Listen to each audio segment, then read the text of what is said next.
हम नहीं कहते कि ये सब लोग ऐसे ही हैं, लेकिन इनमें जो ये जो मेला ठेला में जो चंदन की टिप्पी लगाते तुमको डोल रहे हैं ना, कुछ लगा दिया यहाँ, छापा लगा दिया और पैसा ले लिए, प्रायः बांग्लादेशी मुसलमान या रोहिंग्या मुसलमान। और उसमें क्या केमिकल मिला रखा है कोई पता नहीं। इसलिए मनमाने तरीके से लोग जो मुंह पर पुतवा लेते हैं, ये ठीक नहीं है। आप गुरु परंपरा से प्राप्त तिलक पद्धति से लगाओ। इस तरह का कोई व्यक्ति सामने आता तो हाथ जोड़ लो, भैया नहीं हमारे तिलक लगा हुआ है। बहुत विकट स्थिति है। जो काम मतदाताओं की सूची के परिष्कार का, संशोधन का काम इस समय बिहार में चल रहा है, सच्ची बात यह है पूरे भारत में आसे तो हिमालय पर्यंत बहुत ईमानदारी से ये काम चलना चाहिए,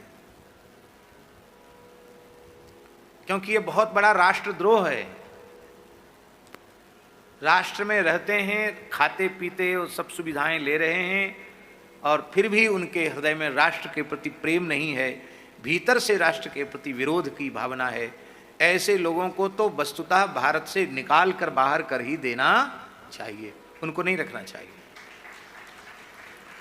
पर दुर्भाग्य की बात है, देश के ही कुछ राजनीतिक दल वो चिल्लपों मचा रहे हैं, हल्ला गुल्ला मचा रहे हैं कि नहीं ये बिल्कुल गलत हो रहा है, ऐसा नहीं होना चाहिए, क्योंकि वे राष्ट्रद्रोही ही उनके वोटर हैं। ये बहुत अच्छा काम चुनाव आयोग कर रहा है। इस चुनाव आयोग को और अधिक तत्परता से ये काम पूरे देश में करना चाहिए। तो राम जी, पुरुषाद माने होता है पुरुषान अतीत पुरुषादा, जो मनुष्यों के मांस को खा जाते हैं। पर ध्यान दें, राम जी रावण को पुरुषाद पुरीश, पुरीश माने क्या होता है? पुरीश माने होता है मल। बोले तू राक्षस राज नहीं है, राक्षसों में शिरोमणि नहीं है, तू सारे राक्षसों की विष्ठा है। पुरुषाद पुरीश, अरे नीच राक्षसों का मल। मेरी प्रियतमा सीता का तूने अपहरण किया। कैसे अपहरण किया? मैं उपस्थित नहीं था, मुझे छल पूर्वक अन्यत्र ले जाया गया, और एकांत अवसर देखकर तूने कुत्ते के समान, जैसे कुत्ता किसी यज्ञशाला में घुस करके पवित्र चरु का भक्षण कर जाए, पुरोडास को ले जाए, ऐसे ही तूने सीता जी का अपहरण कर लिया। अरे निर्लज्ज, तेरे जैसा निंदनीय कर्म करने वाला और कौन होगा? आज तेरे निंदनीय कर्मों का फल मैं तुम्हें दे रहा हूं,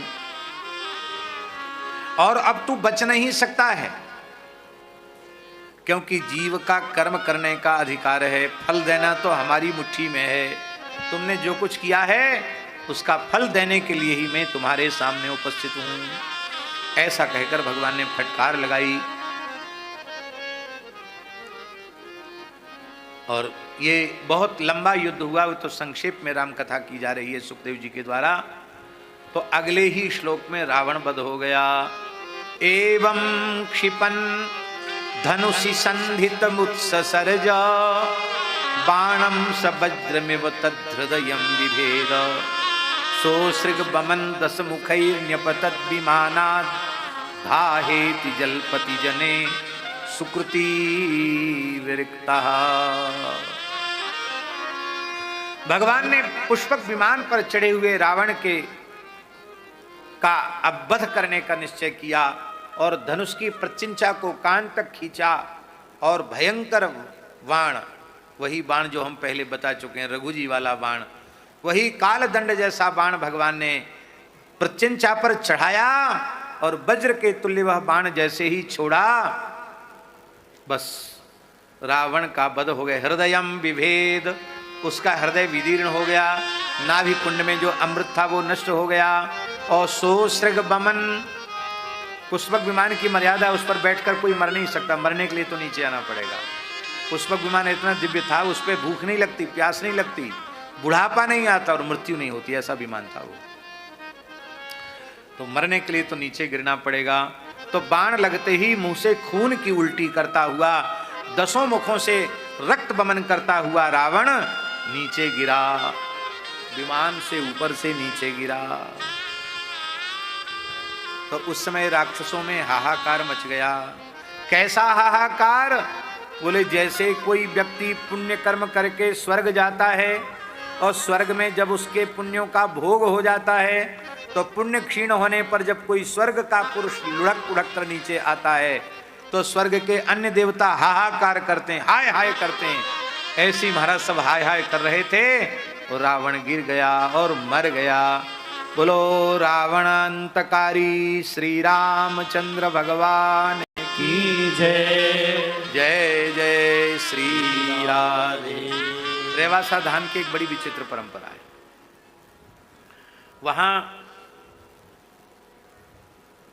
जो श्री पयहारी जी के शिव्य ठाकुर श्री जानकीनाथ भगवान मधुर स्वरूप में, वो जानकीनाथ भगवान और लखनलाल जी दोनों उस दिन श्याम वर्ण की पोशाक धारण करते हैं। नक्काशी का काम है, पुरानी पोशाक है, स्वर्ण के आभूषण धारण करते हैं सरकार। और एक रथ है पुराना, उस रथ में ठाकुर जी बैठते हैं। ठाकुर जी ढाल तलवार लेते, सोने की ढाल सोने की तलवार ठाकुर जी लेते हैं। समी पूजन करते हैं और वहीं चौक में मंदिर के चक्कर लगाते ठाकुर जी। और ठाकुर जी की तरफ से महंत जी को बंदूक से रावण मारना पड़ता है। जो आचार्य होते हैं उनकी पुरानी परंपरा है, तो रघुनाथ जी का रथ रहेगा और उनके प्रतिनिधि के रूप में आग्नेयास्त्र, तो आग्नेयास्त्र तो बंदूक है। आज भी सैकड़ों वर्ष पुरानी बंदूक है, हमारा बहुत पुरानी बंदूक है, वो धांसने वाली बंदूक, बारूद और छर्रा धांसने वाली बंदूक। और रावण का एक बड़ा भारी वो रहता है, बना रहता रावण, धां से एक में ही मर जाता है। हमको लोगों ने कहा कि आपको भी परंपरा का पालन तो करना पड़ेगा। भैया मैंने आज तक लाठियों का ऊपर नहीं उठाई, भले ही रावण है तो हम तो न हमने कोई अस्त्र शस्त्र अपने हाथ में छुआ है, न तलवार छुई। इस भाव से नहीं, वैसे तो तलवार छू के तो देखिए, लेकिन इस भाव से नहीं कि हम किसी पर प्रहार करें। तो हमको कोई बंदूक मार चलाना, तो महाराज जी तो चलाते थे। हाँ, श्री पूज्य अनंत श्री संपन्न श्री स्वामी राघवाचार्य जी महाराज शास्त्रों के मर्मज्ञ विद्वान तो थे ही, इतना बढ़िया निशाना लगाते थे कि उनका निशाना कभी चूक नहीं सकता। एकदम लोड रिवाल्वर रहती थी। जहाँ रसिकाचार्य भी थे वहाँ दुष्टों को दंड देने की भी व्यवस्था उनके पास थी। हाँ, अच्छे महापुरुष थे।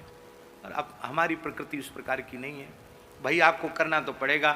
तो जो सज्जन आए उन्होंने कहा हम भर के तैयार रखेंगे, आप खाली ऐसे छू देना उसको, बाकी सब काम हम कर देंगे। तो वो भी एक फोटो बड़ा वायरल हो गया बंदूक चलाते हुए। तो लीला है, पुराने स्थानों की परंपरा है, तो परंपरा का निर्वाह तो करना पड़ता है कि नहीं करना पड़ता। तो इस प्रकार से रावण का वध हो गया। बोलो रामचंद्र भगवान की जय। ततो निष्क्रम्य लंकाया यातु धान्य सहस्रशः मंदोदर्या समम तस्मिन् प्ररुदत्योपाद्रुवन् स्वान् स्वान् बंधून् परिष्वज्य लक्ष्मणेषु विराजितान् रुरुदुःशुस्रं दीनाघ्रन्त्य आत्मानमात्मना हा हतास्म वयं नाथो लोकरावण रावण कम याया चरणम लंकात्वद्विहीना प्रार्थिता। महाराज मंदोदरी आदि राक्षसियाँ वो महाराज लंका से बाहर निकली रोते हुए और अपने अपने बंधु बांधवों को जो जिनके मारे गए थे उनके शरीरों का आलिंगन करते हुए राम जी के बाणों से, लक्ष्मण जी के बाणों से जिनकी दुर्दशा हुई थी, उन सबके लिए उनके अंग प्रत्यंग अपने गोद में रख रख करके वे राक्षसियां रुदन करने लगी और कहने लगी कि हाय हाय लोक रावण रावण, हम तो मारी गई, तुम तो मरी गए, तुम्हारे चक्कर में हमू मारे गए। यहां एक बड़ी सुंदर बात सुखदेव जी ने कही, लोक रावण तुम सब संसार को रुलाने वाले थे, इसलिए इस तरह बेमौत मारे गए। अब तुम्हारे मरने के बाद हमको भी रोना पड़ रहा है, हमको रोते हुए छोड़ गए और अब हम कहाँ जाएंगे। ये शत्रु लंका की दुर्दशा कर रहे हैं, अब ये लंका किसके अधीन होगी, हमारा क्या होगा। और उस समय श्री मंदोदरी जी ने जो बात कही, हमको लगता इसलिए मंदोदरी प्रातः स्मरणीय हो गई। अहिल्या द्रौपदी तारा कुंती मंदोदरी तथा पंचकन्या स्मरे नित्यम घोर पातकनाशनम। ये इतना बढ़िया श्लोक है कि यदि इसका भाव मनुष्य अपने हृदय में धारण कर ले तो उसके जीवन में कभी दुष्कर्म नहीं होगा। आज इतने भयंकर भयंकर दुष्कर्म हो रहे हैं और बड़ी विचित्र बात है कि अवस्था का भी विचार नहीं है, न अपनी अवस्था का विचार है और न जिसके साथ दुर्व्यवहार कर रहे उसकी अवस्था का विचार है। और ऐसी जब भयंकर लज्जाजनक घटनाएं इस देश में घट जाती हैं तो लोग हल्ला गुल्ला मचाते हैं कि कड़े से कड़ा दंड मिलना चाहिए, फांसी दे जानी चाहिए, तत्काल गोली मार देना चाहिए, इस तरह की बातें लोग करते हैं। लेकिन वकील साहब, न्याय व्यवस्था इतनी बढ़िया है इस देश की कि कई बार बड़े बड़े जघन्य अपराधी भी कानून का ही सहारा लेकर खुलेआम घूमने लग जाते हैं, कि नहीं? ऐसी बात अपराधी है पर साक्ष्य मिटा दिए गए, साक्ष्य नहीं है तो बस बरी हो गए। चाहे जितने कठोर दंड की व्यवस्था बलात्कारियों के लिए हो जाए तो भी ये पाप रुकने वाला नहीं है। क्यों? क्योंकि इस पाप की जो जड़ है वासना वासित वृत्ति, जब तक उस वृत्ति को मिटाने का प्रयत्न नहीं किया जाएगा तब तक पाप नहीं मिटेगा। उसके लिए सबसे पहले प्रजा में आहार शुद्धि के ऊपर जोर देना चाहिए, क्योंकि आहार शुद्धौ सत्व शुद्धि, आहार शुद्धि से चित्त की शुद्धि का संबंध है। इसके बाद फिर प्राइमरी पाठशाला से लेकर स्नातक तक संयम, सदाचार और ब्रह्मचर्य का पाठ, धर्म का पाठ, सदाचार का पाठ उन्हें पढ़ाया जाना चाहिए। तीसरी बात, माता पिता और बड़े बूढ़ों को भी इतना सावधान होकर व्यवहार करना चाहिए कि उनके छोटे बच्चों को कोई गलत शिक्षा न मिले, उत्तम शिक्षा ही उनके आचरण से मिले। ये बड़े बूढ़ों को सावधानी रखनी चाहिए। और इस तरह से जब बालकों के, बालिकाओं के चरित्र का निर्माण होगा तो फिर कानून बनाने की आवश्यकता नहीं पड़ेगी, ऐसी घटनाएं कभी नहीं घटेगी। मंदोदरी ने कहा, नैवं वेद भाग भवान काम वशंगतः तेजोनुभावम सीताया येन नीतो दशामिमाम। काम के अधीन होकर तुमने धर्मशास्त्र की मर्यादा का तनिक भी विचार नहीं किया। धर्म और सदाचार को ताक पर रख करके, काम विकार के अधीन होकर के तुमने महान सती साध्वी पतिव्रता जानकी का जो अपहरण किया, उसी पवित्र सती नारी के स्पर्श के पाप का ये दुष्परिणाम है कि 1 लख पूत 1.25 लाख नाती, ता रावण घर दिया न बाती। कोई दियावती जलावे वारो पैदा ना आए, सबरे के सबरे मर गए। ये दुर्दशा का कारण यही है। और केवल तुमने हमें ही विधवा नहीं बनाया, कृतैसा विधवा लंका वयंच कुल नंदन।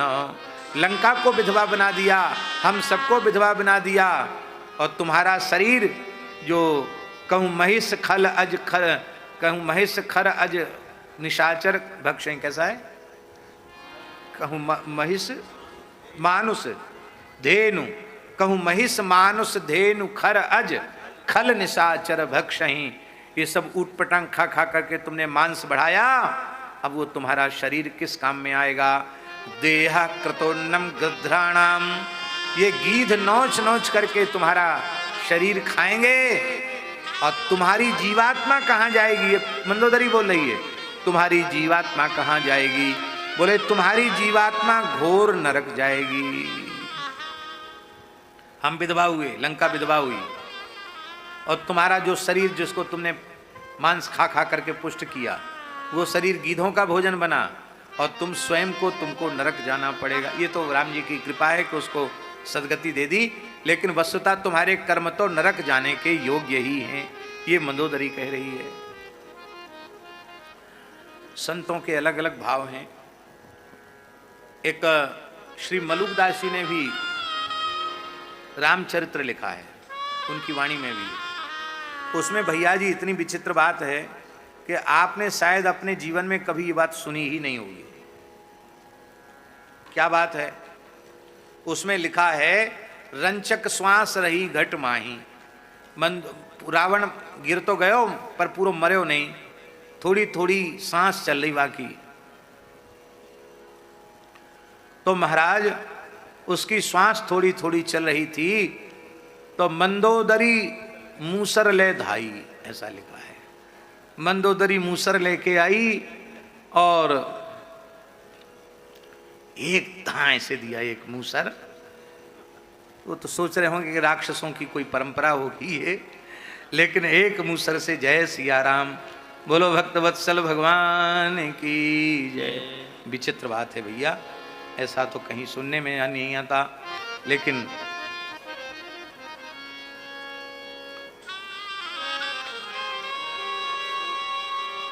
जय जय श्री सीताराम, जय जय श्री सीताराम।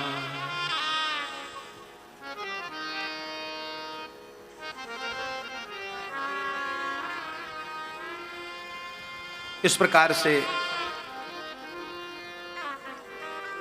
ये मलुकदासी ने कहा, मंदोदरी मूसर ले धाई, और एक मूसर मारा, उसी में मर गया रावण। ये कथा तो कहीं सुनी आपने? पर है सके मलुकदासी को ध्यान में समाधि में दर्शन हुआ हो तो किसी कल्प में ऐसा भी हुआ हो। अधर्मी कोई हो उसको तो किनारे कर ही देना चाहिए। लो, श्री शुक उवाच स्वानाम विभीषणश्चक्रे कौशलेन्द्रानुमोदितः पितृमेध विदादेन यदुक्तम सांप्रायिकम। भगवान श्री राम ने रावण का वध करके और श्री लक्ष्मण जी को आज्ञा दी, सुग्रीव जी, हनुमान जी, अंगद जी को आज्ञा दी कि तुम विभीषण को विधिवत शास्त्रीय विधि से उनको लंका के राक्षस राजपद पर अभिषिक्त करो। और पितृमेध विदानेन यदुक्तम सांप्रायिकम, पहले विभीषण को राजा बनाया और इसके बाद फिर पितृमेध माने शास्त्रीय विधि से रावण का अंतिम संस्कार भगवान ने कराया। विभीषण ने कहा कि भगवान देखो कितनी विचित्र परंपरा हमारे देश की, राजा पहले बना और संस्कार पीछे हुआ, क्योंकि गद्दी सुनी नहीं रहेगी, कौन आदेश देगा, किसके आदेश से आगे काम होंगे, तो एक न एक मालिक मुखिया तो होना ही चाहिए। इस भाव से विभीषण ने कहा कि भगवान रावण का हम अंतिम संस्कार करना चाहते हैं। भगवान ने कहा बहुत उत्साह से करो, बड़ी उदारता से करो और शास्त्रीय विधि से करो। क्यों? राम जी का वचन है वाल्मीकि रामायण में, मरणांतानि वैराणी निर्वृत्तम न प्रयोजनम। ये बैर प्रेम सब जीते जी का है, मरे पीछे किसी का किसी से बैर नहीं होता। मरने के बाद किसी के प्रति बैर नहीं रखना चाहिए। आपका घोर शत्रु हो तो भी उसके बाद मरने के बाद उसके प्रति वैर नहीं रखना चाहिए। मरणांतानि वैराणी निर्वृत्तम न प्रयोजनम, हमारा काम हो गया, हमको जो करना था वो हमने कर दिया और अब रावण से मेरा कोई वैर विरोध नहीं। यथा भ्राता तथा मम, राम जी बोलने वाल्मीकि रामायण में, अब जैसे तुम्हारा बड़ा भाई है रावण, मैं भी उसको अपने बड़े भाई के जैसा ही मानता हूँ। भैया इतनी उदारता तो राम जी में ही हो सकती है कि रावण को भी अपना अग्रज कह करके आदर दें और कहें कि शास्त्रीय विधि से उसका संस्कार होना चाहिए। उसका महाराज पितृमेध विधान से, पितृयज्ञ संबंधी विधि से उसका अंत्येष्टि कर्म हुआ। ततो ददर्श भगवान अशोकावनिकाश्रमे क्षामां विरह स्वविरह व्याधिम शिंशपामूल संस्थिताम। अब ये शुक रामायण की और अन्य रामायणों की भिन्नता। शुक रामायण में भगवान श्री राम अशोक वाटिका में स्वयं पधारे। इसमें राम जी का किशोरी जी के प्रति विशेष प्रेम प्रकट हो रहा है? स्वयं भगवान अशोक वाटिका में पधारे तो भगवान ने ततो ददर्श, भगवान स्वयं भगवान ने देखा अशोक वनिकाश्रमे, अशोक वाटिका में क्षामाम स्वविरह व्याधम शिंशपा मूल मास्थिताम। शिंशपा जो शीशम का वृक्ष है उसके नीचे श्री किशोरी जी बैठी हुई हैं और विरह से अत्यंत व्यथित हैं और केश जटाओं के रूप में परिवर्तित हो रहे हैं। तो महाराज जी रामः प्रियतमाम भार्याम दीनाम वीक्ष्वान्वकंपत आत्मसंदर्शनाह्लादो विक्षन्मुख पंकजाम। राम जी ने अपनी प्रियतमा प्राणवल्लभा श्री जानकी जी को देखा तो राम जी का हृदय द्रवित हो गया। हाय हाय, मेरे विरह में इन्होंने कितनी पीड़ा सहन की है। भगवान के नेत्रों से भी प्रेम के आंसू बहने लगे और राम जी को अपने प्राण जीवन धन को सामने देख करके श्री जानकी जी जो अब तक रो रही थी, उनका मुख कमल प्रसन्नता से खिल गया। नरक भी भोगना पड़ेगा। जब हमने महाभारत में ये श्लोक पढ़ा तो हमको महात्माओं की कहावत याद आ गई। बड़े बूढ़े महात्मा, भोले भाले संत, उनके मुख से हमने सुना, तपेश्वरी सो राजेश्वरी, राजेश्वरी सो नरकेश्वरी। बूढ़े बड़े महात्मा। अब न ये संस्कृत है न हिंदी है, ये तो सधुकड़ी भाषा है। तपेश्वरी सो राजेश्वरी और राजेश्वरी सो नरकेश्वरी। तो अब देखो, युधिष्ठिर जैसे धर्मनिष्ठ धर्मराज को नरक देखना पड़ा, लेकिन विभीषण को भगवान क्या करें, तुमको नरक नहीं देखना पड़ेगा। पुनि मम धाम पे हऊ जहां संत सब जान। इसलिए मांगो तो गोपाल सो और न मांगू तो गोपाल सो, और खींचूं तो गोपाल सो और रीझूं तो गोपाल सो। सब कुछ ठाकुर जी के साथ करना और किसी के साथ कोई लेना देना नहीं। ये है भगवान की अनन्य भक्ति। तो इस प्रकार से भगवान विमान में बैठे, विभीषण जी रोने लगे, बोले महाराज हमारी भी इच्छा चलने की है। हाँ चलो। विभीषण जी की पत्नी शर्मा जी बोली हम भी चलेंगे। विभीषण की पत्नी का नाम था शर्मा। वो शर्मा नहीं जो ब्राह्मण लोग लिखते हैं, शर्मा, शर्मा, पूरा सा है फिर पूरा रा है फिर माँ है।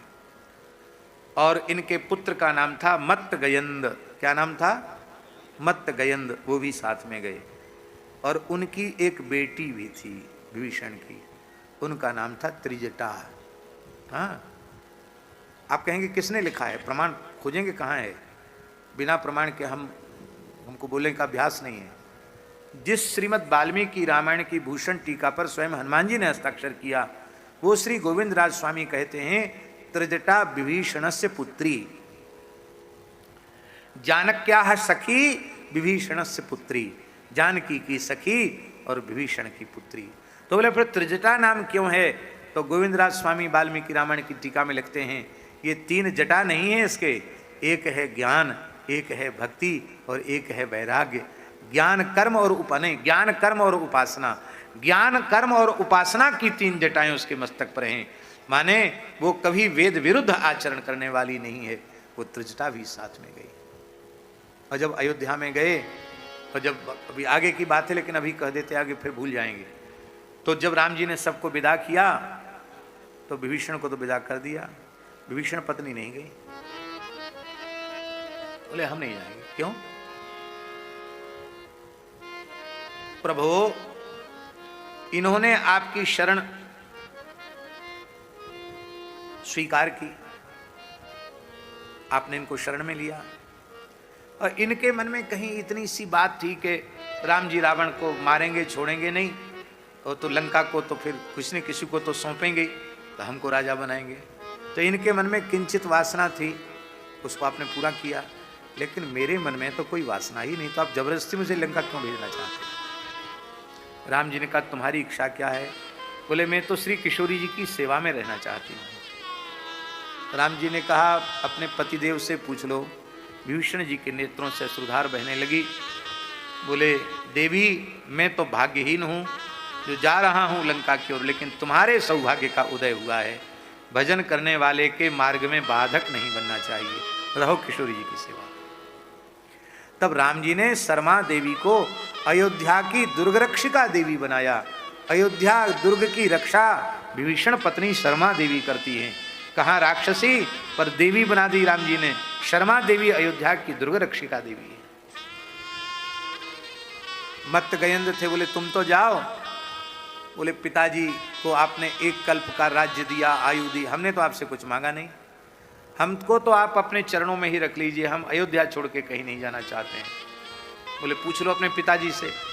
विभीषण तो ऐसे महात्मा हैं, बोले अब हम किसी को क्यों बाधक बने, हमारी खुद की इच्छा है कि हम अयोध्या जी में ही रहें, जाएं नहीं, लेकिन चलो तुम्हारा मन है तो मेरी प्रसन्नतापूर्वक आज्ञा है।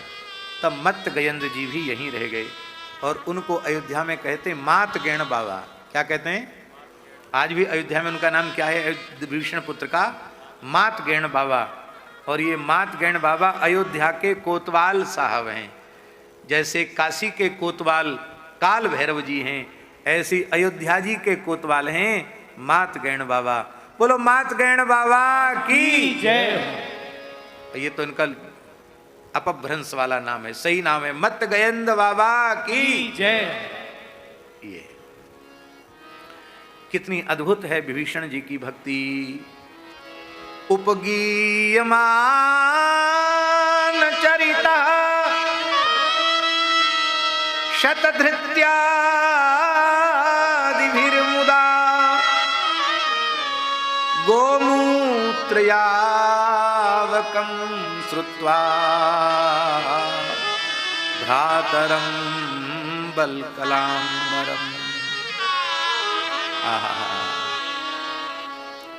श्री राम जी के लंका विजय के चरित्र गाए जा रहे थे।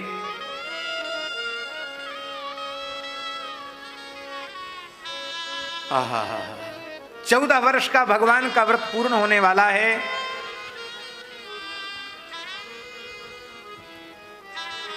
उस समय आकाश से देवता पुष्पों की वर्षा कर रहे थे और राम जी के रण लीला की विजय गाथा गाई जा रही थी देवताओं के द्वारा, लेकिन राम जी रो रहे थे। अद्भुत भाव है शुक्र रामायण का। क्यों रो रहे थे? बोले गोमूत्र यावकम श्रुत्वा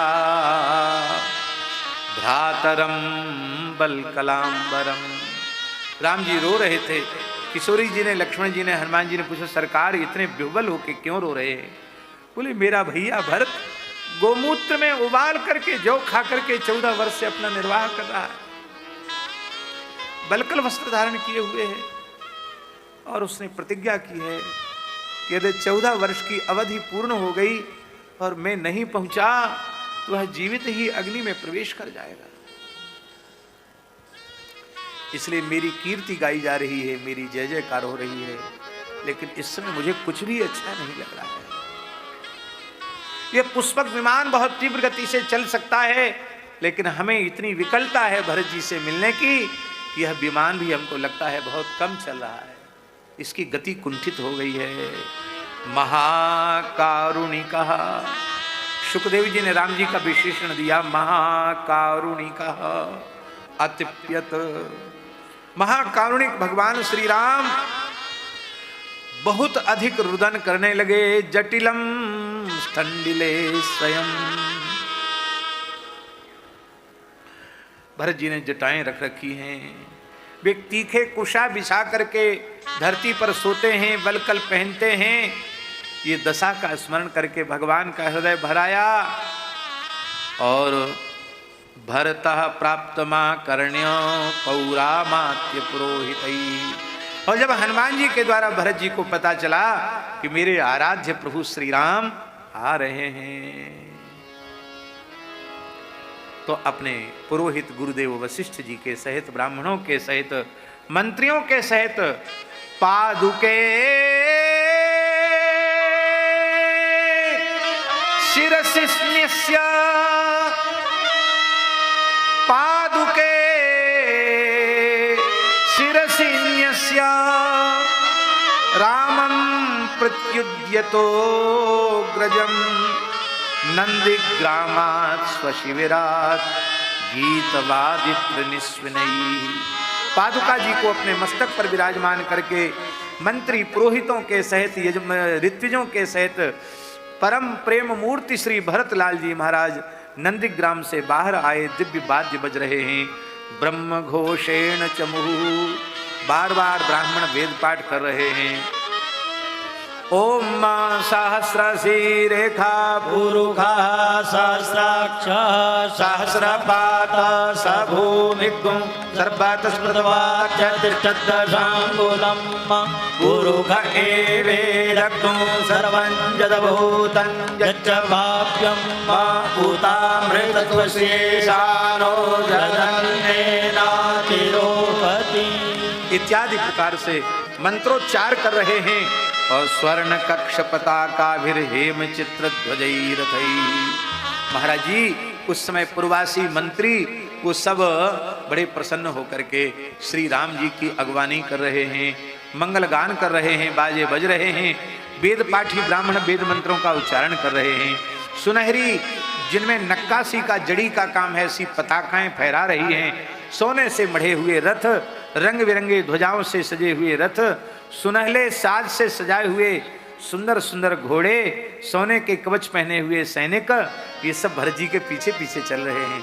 बड़ी प्यारी झांकी हो रही है। सदस्वैः रुक्म सन्नाहैर्भटैः पुरट वर्म भी श्रेणीभिर्वार मुख्याभिर्भृत्यैश्चैव पदानुगैः। नृत्यांगनाएं नृत्य कर रही हैं। पारमेष्ठान्युपादाय पर्ण्यानुच्चावचानि च पादयोर्निपतत् प्रेम्णा प्रक्लिन्न हृदये क्षणः। महाराज जी लिखा है कि अपनी संपूर्ण राज्यश्री को जो राम जी की ही है ऐसा भरत जी मानते हैं, अपना नहीं मानते हैं। संपत्ति सब रघुपति के आही, ये मानने वाले श्री भरत जी महाराज ने उस संपूर्ण समृद्धि को भगवान श्री राम के चरणों में समर्पित कर दिया और समर्पित करके पादयोर न्यपतत, चरणों में गिर पड़े। न्यपतत माने प्रणाम नहीं किया, खड़े के खड़े धड़ाम से भगवान के चरणों में गिर पड़े और प्रेमणा प्लक्कृन्न हृदय क्षणः, प्रेम से उनका हृदय इतना द्रवित हो गया कि वे कुछ बोल नहीं सके। थोड़ी देर बाद जब धैर्य आया, भगवान ने उठाकर हृदय से लगाया तो पादुकाएं राम जी के चरणों में रख दी और रोते हुए कहा कि प्रभु आपकी कृपा से ही ये भार मैंने 14 वर्ष तक वहन किया, पर यह आपका दुर्बल भरत इस गुरुतर भार को ढोने में समर्थ नहीं है।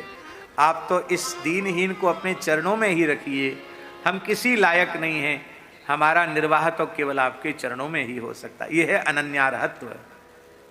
आप जब तक संसार के लायक बने रहोगे तब तक संसार आपको छोड़ने वाला नहीं।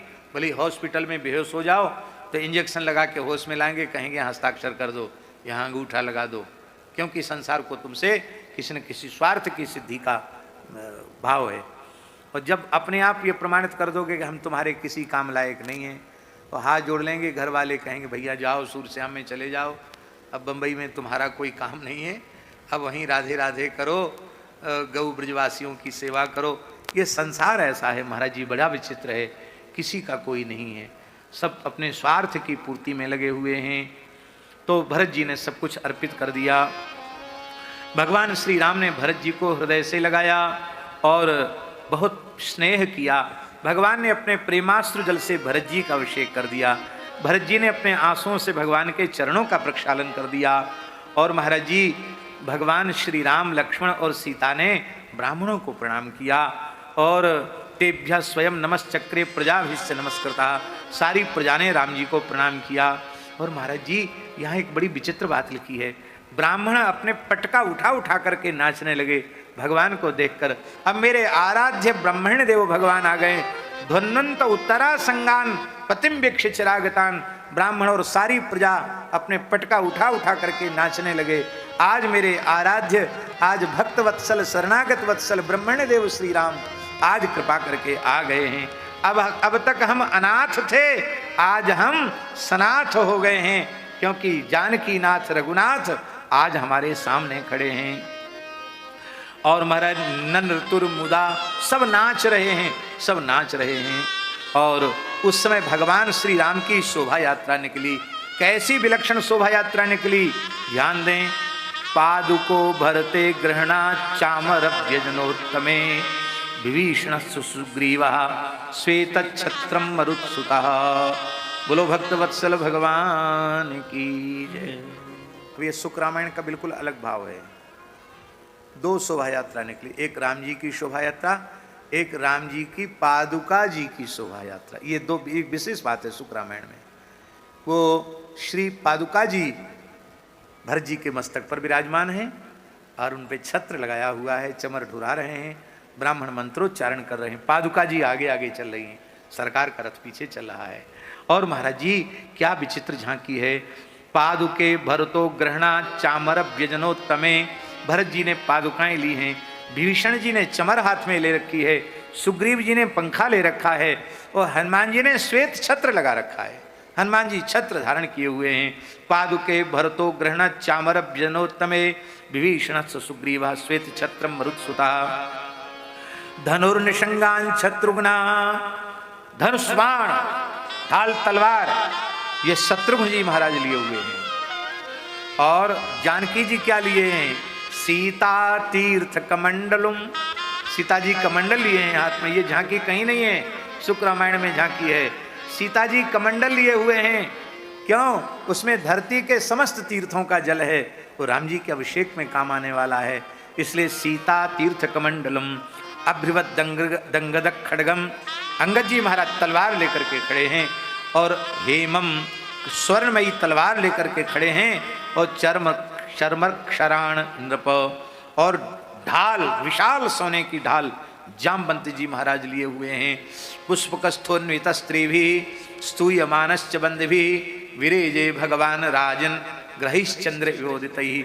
जैसे नक्षत्र राशि के बीच में चंद्रमा की शारदीय पूर्ण चंद्रमा की शोभा होती है, ऐसे रामचंद्र की शोभा हो रही है और सारी प्रजा चारों ओर से शोभायमान हो रही है। इस प्रकार से गाजे बाजे से राम जी ने अयोध्या में प्रवेश किया। भ्रातृभिर्नंदित सोपी सोत्सवाम प्राविशत पुरीम प्रविश्य राजभवनम गुरुपत्नी स्वमातरम। वहाँ नगरी में अयोध्यापुरी में भगवान ने अपने भाइयों के सहित ब्राह्मणों के मंत्रियों के सहित भगवान ने प्रवेश किया, शोभा यात्रा पूर्वक प्रवेश किया और सबसे पहले माता अरुंधति के चरणों में मस्तक रखकर प्रणाम किया। गुरु माता गुरुपत्नी है। और फिर अपनी माता श्री कौशल्या अम्बा, श्री कैकेयी अम्बा और श्री सुमित्रा अम्बा को प्रणाम किया। तीनों माताओं को राम जी ने प्रणाम किया। गुरून् वयस्या वरजान पूजित प्रत्य पूजित। अपने से जो भी बड़े हैं उन सबको प्रणाम किया राम जी ने और छोटों को बड़े स्नेह पूर्वक अपने गले से लगाया। वैदेही लक्ष्मण सेव यथावत संपयुतु। लक्ष्मण जी ने जानकी जी ने भी सबका यथायोग्य आदर किया। और महाराज जी माताओं की तो क्या दशा हो गई हम आपको कह नहीं सकते हैं। पुत्रान स्वमातरस्तास्तु प्राणास्तन्व इवोत्थिता। अब तक लगता था माताओं के शरीर में प्राण नहीं है, केवल ऐसे ही कंकाल शरीर हो गया है, लेकिन आज लगता है राम जी के आते ही माताओं के शरीर में प्राण लौट आए। यहाँ मनमोहन शरण जी, यहाँ मातरः है, बहुवचन है। इसका मतलब है कि प्रेम केवल कौशल्या में ही नहीं है, सुमित्रा जी में ही नहीं है, कैकेयी में भी वैसा ही प्रेम है। कैकेयी भी राम जी के वियोग में निष्प्राण जैसा अनुभव कर रही हैं। ये तो आप सुन ही चुके हैं कि कैकेयी के प्रेम में कोई अंतराय नहीं है। और अपनी गोद में सरकार को बिठा लिया और अपने नेत्रों के जल से माताओं ने भगवान को का अभिषेक कर दिया और उनका शोक दूर हो गया। इसके बाद भगवान ने अपनी जटाओं को खोला। बोलो भक्तवत्सल भगवान की जय। श्री पूज्य संत श्री गोपालाचार्य जी महाराज बताते कि जाने लौंग का तेल का काय का तेल लगा के वो बताते थे, उसको लगाने से जटाएं खुल जाती हैं। वो सब बहुत विचित्र विचित्र कथा सुनाते थे महाराज जी। तो जो भी हो, ऐसी भी औषधियाँ होती हैं जिनसे उलझी हुई जटाएं खुल जाएं, खुल करके जटाओं को खोल करके। और पहले भगवान ने भरत जी की जटाएं अपने हाथ से खोली, फिर राम जी की जटा, लक्ष्मण जी की जटा अपने हाथ से खोली। सुंदर ठाकुर जी के घुंघराली अलकावली प्रकट हो गई है। भगवान का उबटन लगाया गया है, सुंदर अभिषेक किया गया है। चतुसिंधु जलाधिभी, यहाँ पाठांतर भी है। सागराम चतुर्भी सागराम भी, चारों समुद्रों से भगवान का अभिषेक हुआ और भगवान स्नान करके सुंदर पीतांबर धारण करके दिव्य मालाएं धारण करके स्वलंकृत सुवासोभिर्भ्रातृभिर्भार्या बहु, भाइयों के सहित अपनी प्राण वल्लभा श्री जानकी जी के सहित उनकी बड़ी सुंदर शोभा हो गई। भरत जी ने राम जी के चरणों में गिर कर के उनको प्रणाम किया, उन्हें प्रसन्न किया और उनके आग्रह करने पर अग्रहादासनम भ्रात्रा प्रणिपत्य प्रसादिता, रो करके साष्टांग प्रणाम करके भरत जी ने कहा कि प्रभु पाप तो इतना भयंकर है मेरा कि उसका परिमार्जन करोड़ कल्प में भी संभव नहीं है, पर आप बैठ जाएंगे सिंहासन पर तो सबके मन में संतोष हो जाएगा, किसी अंश में तो पाप का परिमार्जन हो जाएगा। भगवान बोले भरत जी तुम ऐसी बात करते हो कि हमारा हृदय विदीर्ण होता है, ऐसा मत बोलो मेरे प्यारे भैया, ऐसा मत बोलो। तुम्हारा स्मरण करने वाले जीव निष्पाप हो जाएंगे। तुम्हारे में पाप कहाँ से आया? तुम्हारे में कोई पाप दोष संभव नहीं है और अवश्य हम तुम्हारी भावना को स्वीकार करेंगे। राम जी सिंहासन पर बैठ गए। बोलो राजा रामचंद्र भगवान की जय। और जब राम जी का राज्याभिषेक हुआ तो प्रथम तिलक वशिष्ठ मुनि कीना, प्रथम तिलक वशिष्ठ मुनि कीना, पुनि सब विप्रन आयस दीना, पुनि सब विप्रन आयस दीना। उनका राज्याभिषेक संपन्न हुआ और इसके बाद जो महाराज जी लिखा है, राम जी ने पिता के समान अपनी प्रजा का पालन किया और पूरी प्रजा ने राम जी को अपना पिता ही माना। और महाराज जी त्रेतायाम वर्तमानायाम कालः कृत समो भवत, यद्यपि वह त्रेता 24वीं चतुर्युगी के त्रेता का काल था, पर त्रेता युग में सतयुग का काल उपस्थित हो गया। रामे राजनि धर्मज्ञे सर्वभूत सुखावहे, इस प्रकार का श्री सूरदास जी का भी एक पद है। हम पहले इस मंच से कभी उसको सुना चुके हैं, अभी हमको स्मरण में नहीं है, याद होगा तो इतने दिन में कभी कोई दिन सुनाएंगे। सूरदास जी का एक पद है, रेमन धीरज क्यों न धरे। क्या पद है? रेमन धीरज क्यों न धरे, संबत 2000 के ऊपर ऐसा काल परे, पूरब पश्चिम उत्तर दक्षिण 34 प्रजा मरे। अब सन भी 2000 के ऊपर चल रहा है और संबत भी 2000 के ऊपर चल रहा है।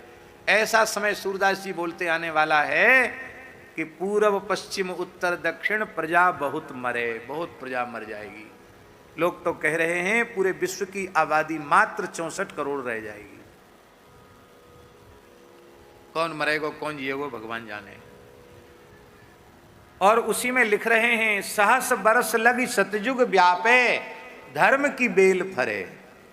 इस महासंहार के बाद सूरदास जी लिख रहे हैं 1000 वर्ष तक सतयुग का समय धरती पर आने वाला है। इसी धरती पर सहस बरस लगी सतयुग व्यापे, धर्म की बेल फरे, धर्म की बेल फलीभूत होगी। और सूरदास यह हरि की लीला, टारे ना ही टरे। आप कितनों कोशिश कर लो टरेगी नहीं, ये होनी अवश्य है, होगी ही। अब सब संबत 2000 के कितने ऊपर, ये तो ठाकुर जी जाने भैया, हम कोई भविष्य वक्ता नहीं है, लेकिन ये ऐसा होता है। माने कलयुग में भी सतयुग आ जाता है, त्रेता में भी सतयुग आ जाता है, तो 1000 साल के लिए कलयुग में भी सतयुग आने वाला है, ऐसा सूरदास जी महाराज ने कहा। अब जो जिएगा वो देखेगा सतयुग का समय, और जिसको राम जी पहले उठा ले जाएंगे तो भाई जाओ चलो, जैसी ठाकुर जी की इच्छा। तो त्रेतायाम वर्तमानायाम कालः कृत समो भवत, रामे राजन धर्मज्ञे सर्वभूत सुखावहे। सभी प्राणी संतुष्ट हो गए राम जी के राजा बनने से। महाराज जी विचित्र बात है, कल्प वृक्ष एक ही है कि नहीं? 10-20 हैं क्या? 10-20 तो नहीं है। उस कल्प वृक्ष की छाया में कोई पहुंच जाए तो उसकी मन की कामना कल्प वृक्ष पूर्ण कर देता है। पर राम जी के राज्य की कैसी विलक्षण बात है, जितने धरती के वृक्ष थे सब कल्प वृक्ष हो गए। कोई भी वृक्ष कल्प वृक्ष से कम नहीं रह गया, जो चाहो सब वृक्ष ही दे देते थे महाराज जी। और बनानी नद्यो गिरयो वर्षाणी सिंध द्वीप सिंधवा, वन नदियां पर्वत वर्ष द्वीप सिंधु, सब कामनाओं की पूर्ति करने वाले, सर्वे काम दुघासन, सब कामनाओं की पूर्ति करने वाले हो गए। प्रजा में किसी को किसी से कुछ मांगने की आवश्यकता ही नहीं पड़ती थी। नहीं दरिद्र को दुखी ना दीना, कोई दरिद्र नहीं था, कोई दुखी नहीं था, कोई दीन नहीं था। यही है असली साम्यवाद राम जी का। ये आजकल साम्यवाद वाले लोग कितनी विषमता कर रहे हैं, आपको सबको पता है, उन सब बातों की चर्चा की जरूरत नहीं है। और महाराज जी क्या विशेषता थी राम जी के राज्य की? नाधि व्याधि जरा ग्लानि दुख शोक भय क्लमाह, किसी को आधि व्याधि बुढ़ापा दुख शोक भय कुछ भी किसी को व्याप्त नहीं होता था। और एक सुविधा तो ऐसी थी कि आज तक ये सुविधा किसी को मिली नहीं और आगे मिलने वाली भी नहीं। आप सब सोचेंगे कौन सी सुविधा थी राम जी के राज्य में? पूरन भगत जी, सुविधा थी मृत्युश्चा निश्चिताम नासीत। राम जी की प्रजा में जब तक कोई मरना न चाहे तब तक मरे ही नहीं, यही व्यवस्था थी। ये व्यवस्था कहीं नहीं है कि कोई मरनो न चाहे तो न मरे, ये विशेष बात है। मृत्युश्चा निश्चिताम नासीद रामे राजन्य दुक्षजे, राम जी के गद्दी पर विराजते ही सब इच्छा मृत्यु हो गई, चाहे तो मरे, नहीं चाहे तो बिल्कुल न मरे, अजर अमर हो जाएं। और महाराज जी विचित्र बात है, बहुत ऊंची बात है। राम जी स्वयं एक पत्नी व्रत हैं, राम जी की प्रजा में सभी एक पत्नी व्रत हो गए। यथा राजा तथा प्रजा, एक